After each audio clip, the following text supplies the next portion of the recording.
The title of this presentation is Two Streams in the Early Period of Focusing. The Sources of the Experiencing Scales and Focusing Instructions.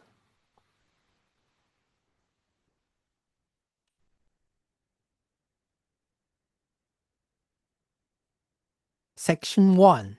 Two Streams in the Early Period of Focusing.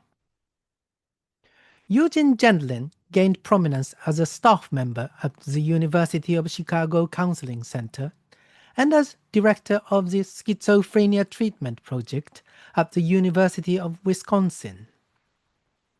He was widely known as the psychotherapist who later proposed focusing. The research findings that prompted Gendlin to propose focusing have been introduced, albeit fragmentarily, up to now. For example, in the opening of Gendlin's own practical seminal book, Focusing, it is explained as follows. We found that the successful patient can be picked out fairly easily from recorded therapy sessions. What these rare patients do in their therapy hours is different from the others.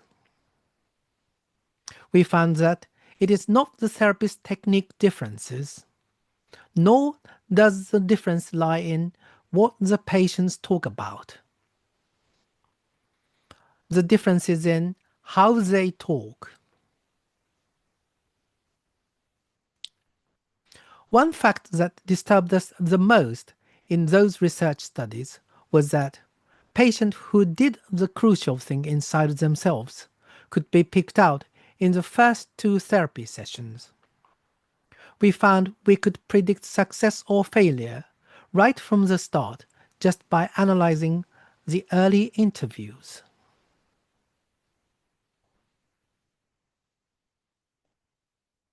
However, this introductory paperback does not clearly specify the scope and subject areas of the researchers who conducted preceding studies. Furthermore, when viewed from the perspective of what is now established as focusing, the precise positioning of each research project within the field remains unclear, even in recent literature. Therefore, this presentation will present the various strands of research from the early period of focusing by systematically organizing the diverse writings of Gendlin and those associated with him.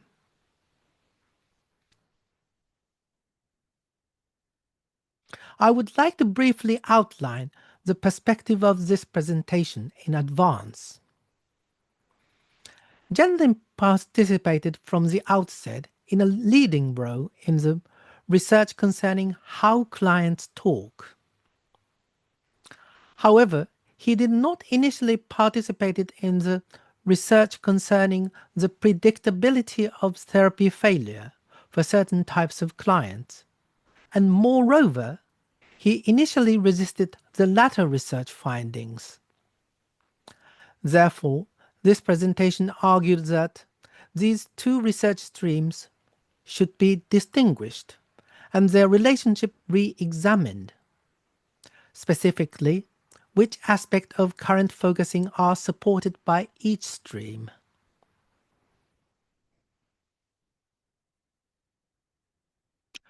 To distinguish the research trajectory during the early period of focusing, this presentation first overviews the shift in measurement focus from what to talk about to how to talk. Next, it traces research findings concerning clients predicted to fail and their impact. Subsequently, it examines how these two preceding research strands were inherited and converged by Gendlin.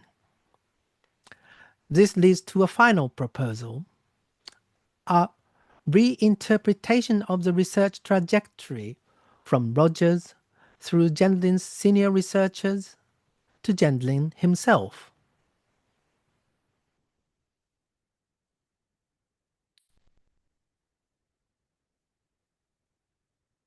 Section 2. Prior research on how to talk. Fiedler, Seaman, and Gendlin et al. 2.1. From what to talk about to how to talk.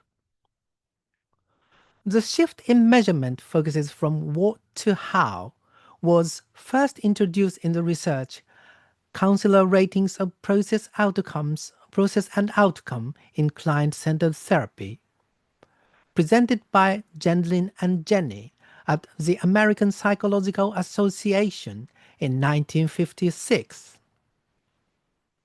Below, I will outline the content of this research, looking back from the later experiencing scales. Hereafter, the EXP scales, to see how it serves as a precursor. This research study cites Fred Fiedler's research and Julius Seaman's research as prior studies. Fiedler's conclusion was that therapy success correlated more with the therapist's level of expertise than with differences in the therapist's school of therapy. Seaman's conclusion was that whether the client focused particularly on the therapeutic relationship itself, especially as a topic of therapy, did not correlate with therapy success.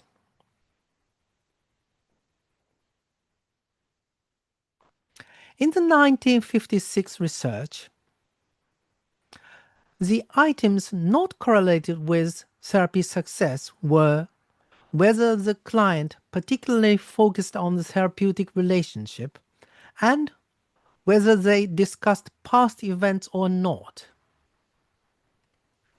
These variables were expected to differ based on the therapist's orientation, such as Rogerian or Freudian approaches. Fiedler's research transformed and carried forward this approach by focusing on client-side variables rather than therapist-side ones.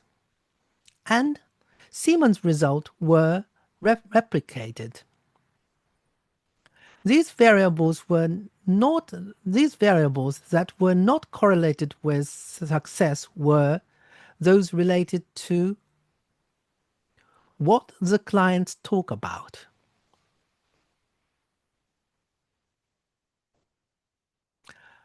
In the 1956 research, the items correlated with therapy success were how important to the client is a relationship as a source of new experience, and to what extent does the therapy express his feelings, and to what extent does he rather talk about them?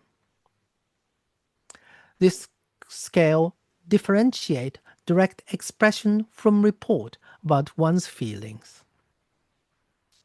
These variables correlated with success were measured by a new scale developed by Gendlin and Jenny, which assessed variables related to how the clients talked.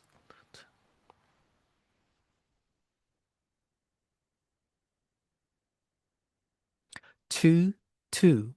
Limitations of these studies.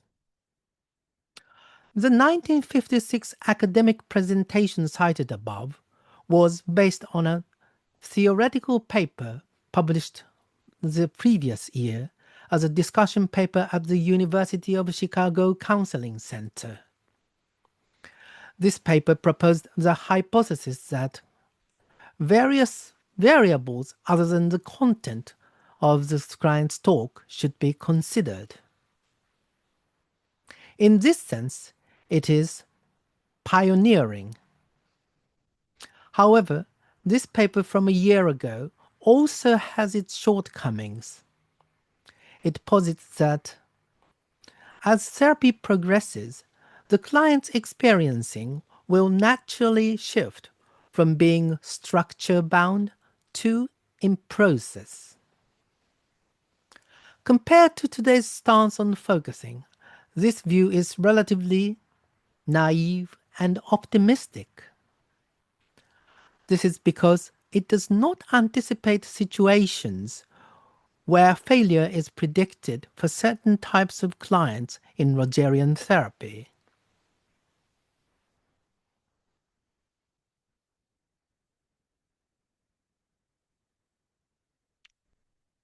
Section 3.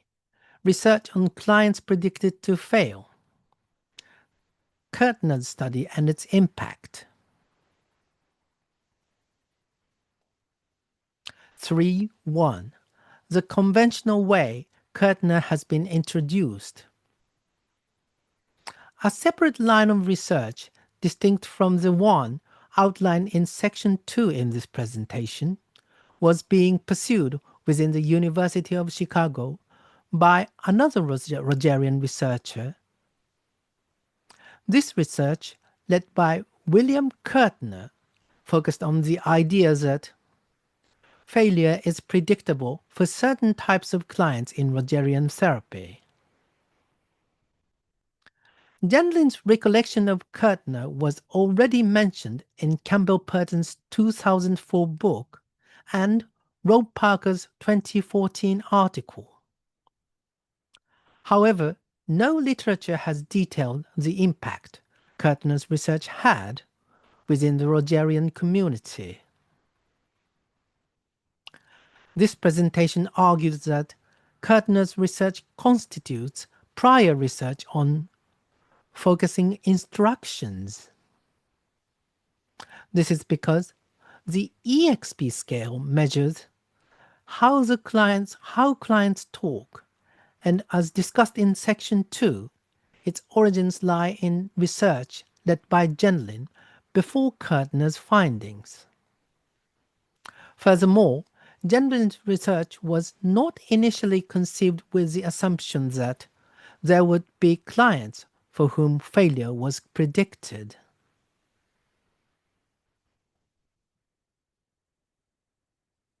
3.2.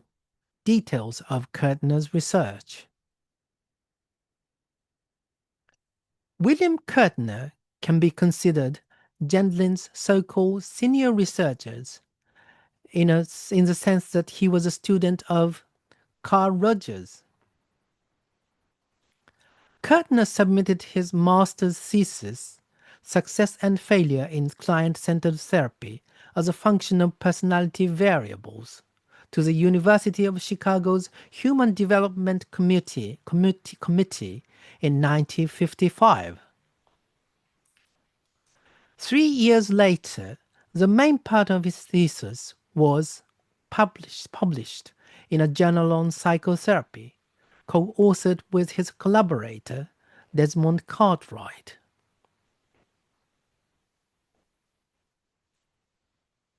I would like to summarize Kertner's research findings based on the published paper. The research concludes that it was found that therapy length by outcome is related to the personality structure of clients at the beginning of therapy. The most marked differences found on these scales were between success groups and failure groups. Looking back from the later development of focusing, among these scales mentioned in the quote above, the one listed as Scale 11 is particularly noteworthy. This scale is defined as sense of comfort and satisfaction. For example, the results indicated that the success group tended to seek internally for the cause and resolution of felt discomfort. Conversely, the failure groups tended to look outward for the cause and resolution of their discomfort.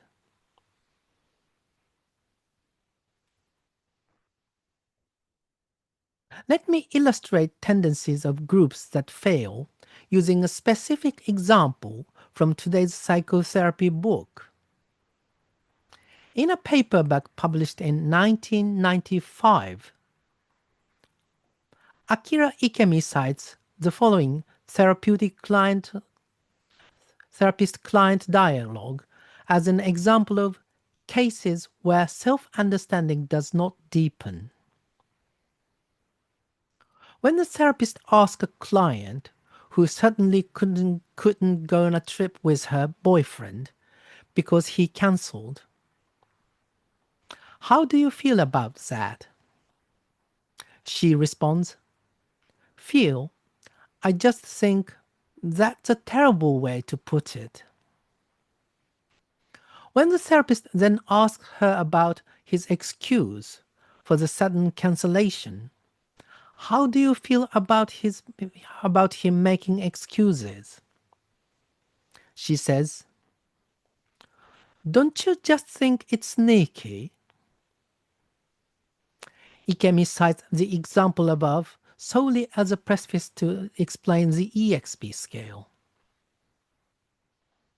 However, even using Kertner's scale, developed before the EXP scale, the example above would likely to predict to therapy failure. This is because the client in the example would fall into the group that looks outward for the cause and resolution of their discomfort.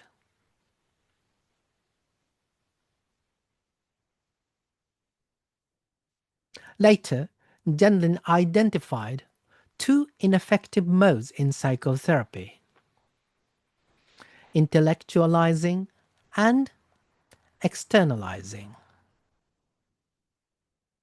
Kertner's research can be considered pioneering in studying the latter of these two modes, externalizing.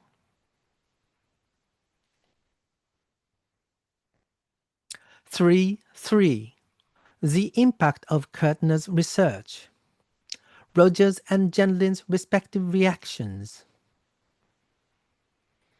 Next, let us examine the position of Kertner's research within the Rogerian school. Rogers had just proposed his famous 6 necessary and sufficient conditions in the counseling center discussion papers the same year Kertner submitted his master's thesis. However, Kertner's findings demonstrated that some clients failed solely through Rogers' necessary and sufficient conditions, presenting research results that quickly contradicted Rogers' proposed framework. However, Rogers and Gendlin's respective reaction to Kertner's research findings were unexpected and intriguing. Among Rogers' 6 conditions, the 3 attitudes of the therapist, congruence, acceptance, and empathy, are now particularly emphasized and referred to as the 3 core conditions. Based on the theories each ultimately developed, one might predict that Rogers would oppose the findings that some clients do not respond well to the therapist side conditions alone, while Gendlin would agree. In reality, however, their initial reactions appear to have been quite the opposite.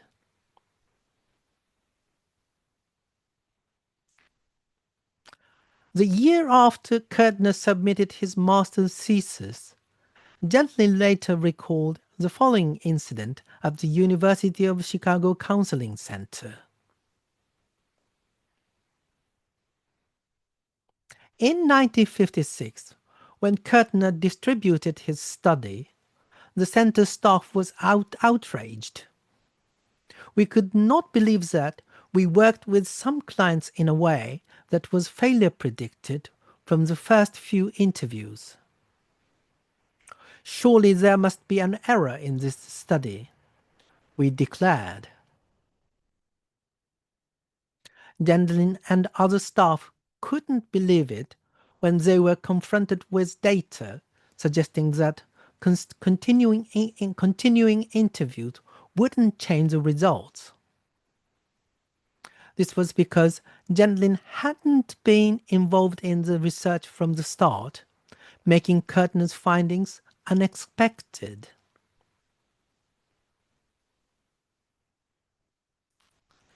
Let's continue the quote. Only Rogers was calm. He told us, facts are always friendly. When I came to his office to argue about it, he said, this study will help us with the next study. Rogers was the first to calmly accept Kertner's research findings.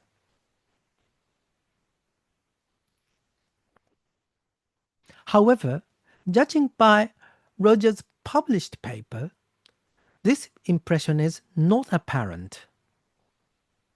When Rogers officially published his necessary and sufficient conditions in a journal on psychotherapy, after presenting the 6 conditions, he included the following supplementary text under the heading Significant Omissions.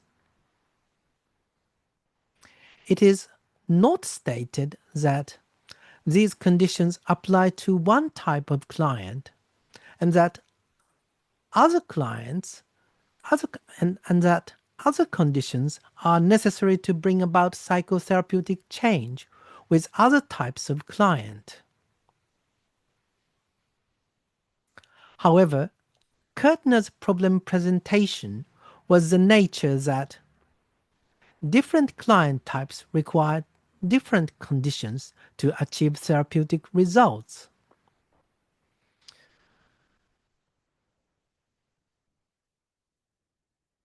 Consequently, Rogers hastily inserted the following footnote. I cling to this statement of my hypothesis, even though it is challenged by a just completed study by Kertner. For the present, I will stand by my hypothesis as given until Kertner's study is confirmed and until we know an alternative hypothesis to take its place. The above is Rogers' official statement. It is written as if he personally could not accept the research findings. In reality, however, it was Genlin rather than Rogers who initially failed to accept Kertner's research finding.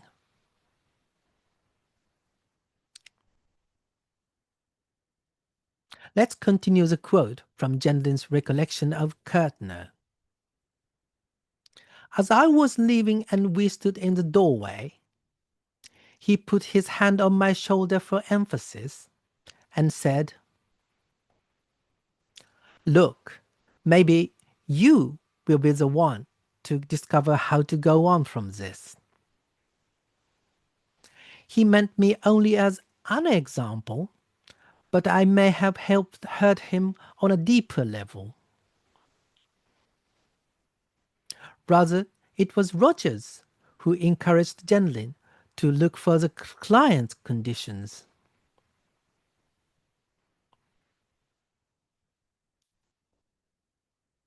Three, 4. Limitations of Kertner's research. Again, Kertner only raised the question of whether there are certain clients for whom therapy will not be successful based on Rogers' necessary and sufficient conditions alone. He did not suggest how therapists might work with these clients who are predicted to fail in order to get their therapy back on track.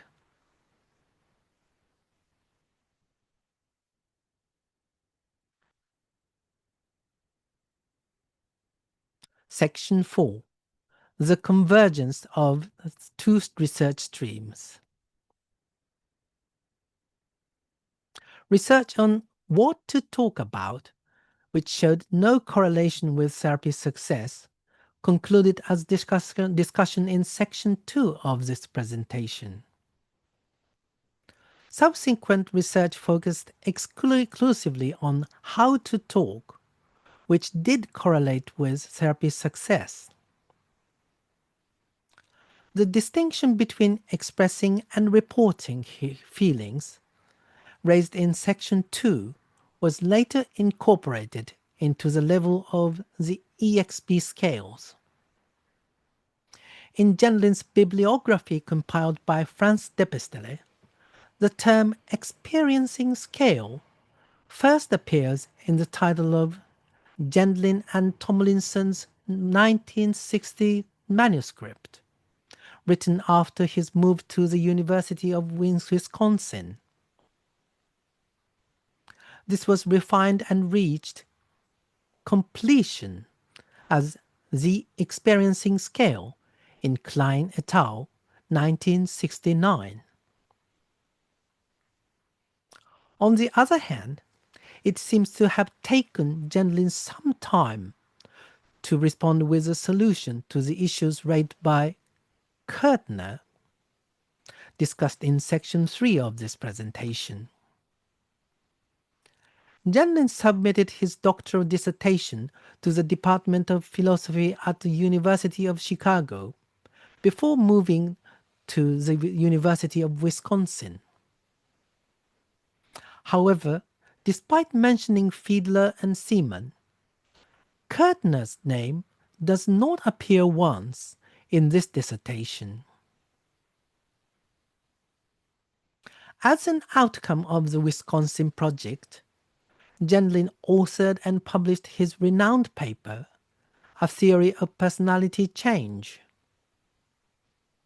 In this paper, based on research findings on how to talk, he described phenomena occurring among successful clients and named them the 4 phases of focusing.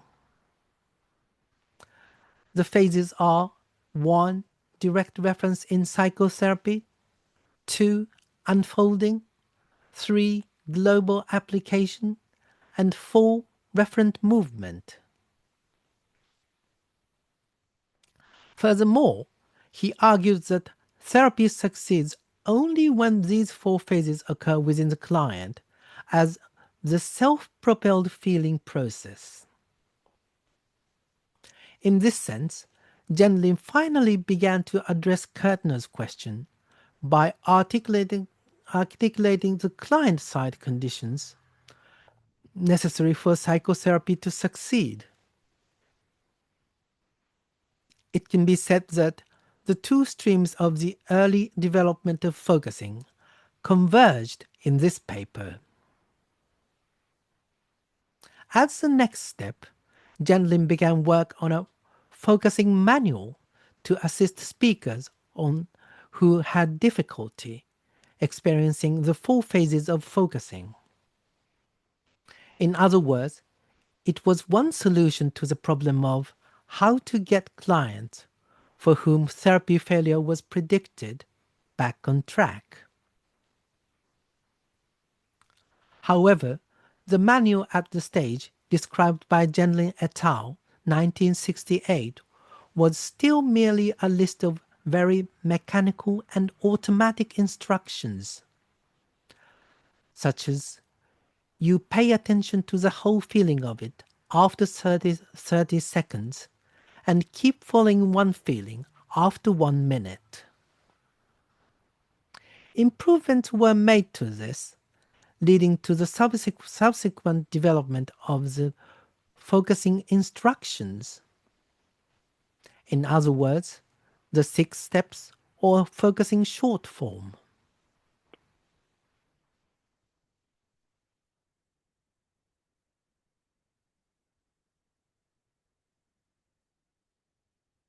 Section 5. Conclusion. Gendlin was involved from the outset in the research concerning how clients talk. However, he was not initially involved in the research concerning the predictability of therapy failure for certain types of clients, and moreover, he initially resisted the latter research findings. Simply examining how to talk might have only revealed how therapy succeeded. When therapy succeeded,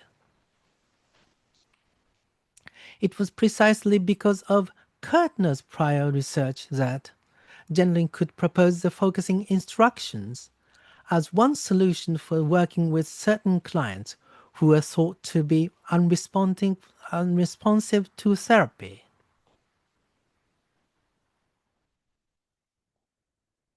Generally, the following distinction is drawn between Rogers and Gendlin. Whereas Rogers' theory centers on the therapist attitude, Gendlin's theory centers on the client's individual experiencing. This view is likely the common understanding among researchers of person-centered and focusing-oriented psychotherapy today. It will likely continue to be supported, and I have no intention of disputing it. The relationship between Rogers and Gendlin, if one looks only at what they ultimately theorized, is indeed as described. In reality, however, it was Rogers who readily accepted Kertner's research findings that additional conditions were needed on the client side, while Gendlin was the one who resisted. Considering this, it can be said that the relationship between the research processes and the resulting theories was not so straightforward.